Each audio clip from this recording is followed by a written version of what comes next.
welcome back to my channel. My name is Tracy. Please don't forget to subscribe and hit that notification bell so that you are first to get my videos. So my husband bought my Jordan Air Force One mid from Goat, and this is the before picture and what I will end up doing with it. So stick around and you will see. So I got this from when we bought it, and it was Goat verified, and I think we paid a little bit over 200, and I'm be using the Angelus Direct to clean off all the surface. But before I do that, I will go ahead and take off my laces or lacings, Belizean style, and just clean up all the surface. I'm not sure where I'm going to be putting everything, so just to be on the safe side, I clean everything off. In this video, I put where a little tape where I think I want all the glitter to go, but you know, as you go along, things might change. So I'm taking all my heat transfer glitter vinyl paper that I use for my Silhouette Cameo and my mini heat lamp just to design the shoe. So I went ahead and did the tape and taped up all the areas that I think I want to put all the glitter. I end up changing one part. So then I use that as a template to cut out the glitter, and I'll be doing that for I think I ended up doing like 6 different colors, and then I changed where the Jordan Air Force One mid the logo is. I did have to cut out. I didn't like how it looked, so thank goodness it wasn't heat completely on, and I was able to peel it off right away. So again, just use the tape. I got the tape from Angelus Direct as well, and they have a nice kit that you could buy for beginners, that like for me, that I don't really don't have the talent to draw, so I do a lot of more painting, and I use their product to seal, clean, and I have a couple paint.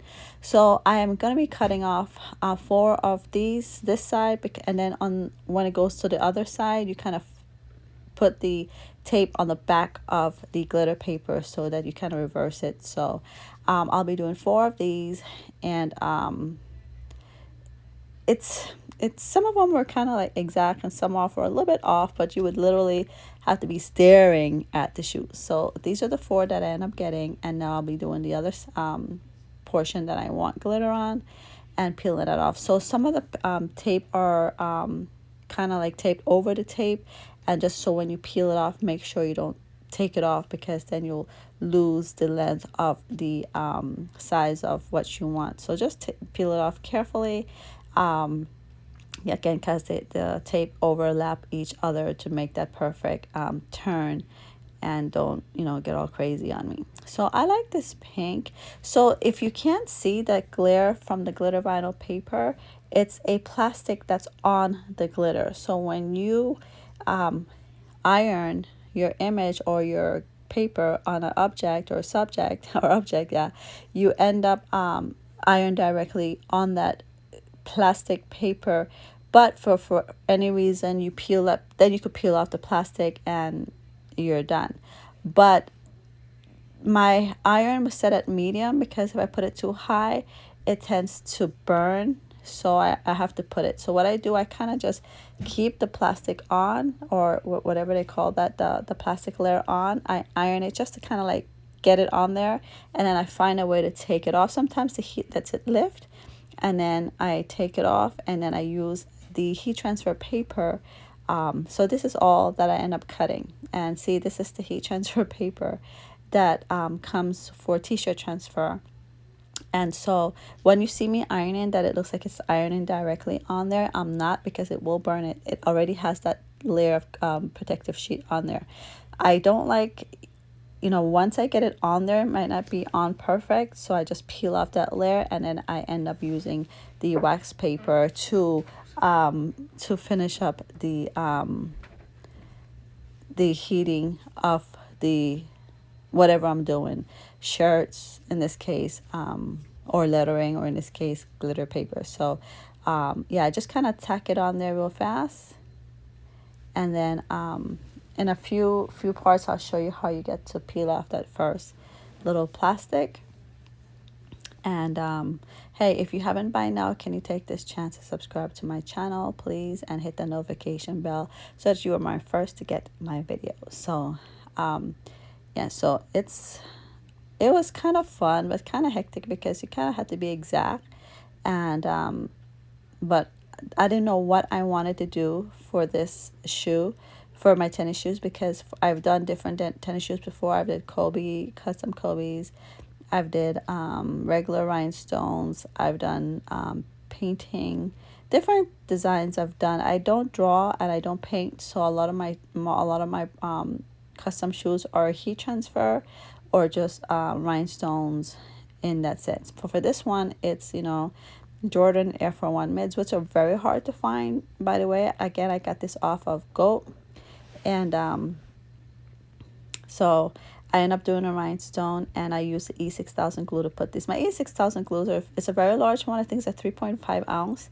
And that little tray that I have is so cute, you guys, because if you don't use all of whatever glitter or rhinestone, you get to pour it back in whatever you put it in or got it from.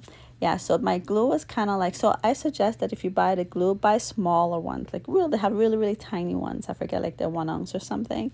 Because even though you, like for me, I don't do this all the time. So the glue sat there and it kind of got hard on me. It still worked, but I had to like paint it on, like scrape it on kind of. And so it's so much easier to, when you finish the tube, you either throw it away, and even if you don't go back and use the little ones, you don't waste something big, like this is a huge one. And see, then I had to spread it kind of with the X-Acto knife, and like I said, it worked. But yeah, so this is what it looked like. And because I took off the turquoise, the darker turquoise off the logo, I end up putting the little rhinestone right there to kind of like give it a different look. So anyways, this is it, and I will lace them up and get ready for my photo shoot. But for right there, I've totally forgot.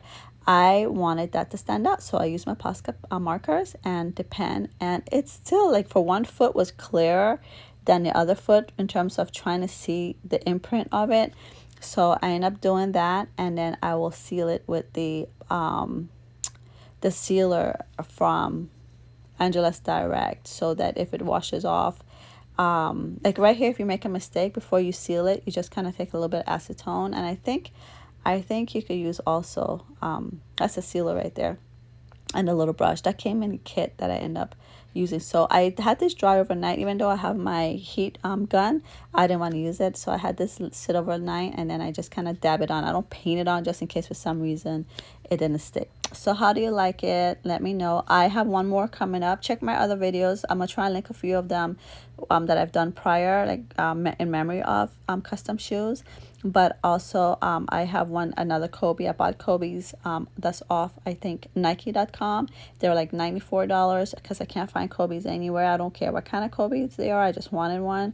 And I'll be doing customs for myself, but also with the gold right there and the purple right there on it. So stick around for that one. Like I said, hit the notification bell so that you could be the first to see when it comes up. So let me know if you like this one. My husband thought it was too much, too colorful, but I didn't know what I wanted to put on it. I wanted to put Belize flag, American flag, Smurfs, Scooby-Doo. I didn't know what I wanted, but I ended up doing this, and I like it. I like it a lot. So if you have an idea for a shoe or shoes design, let me know. I don't do these I just do them for family and friends and a content for YouTube.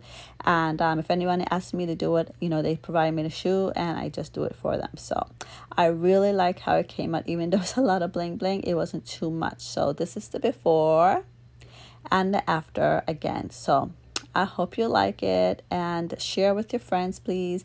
And thanks for watching, and don't leave without subscribing. Thanks so much. Bye bye.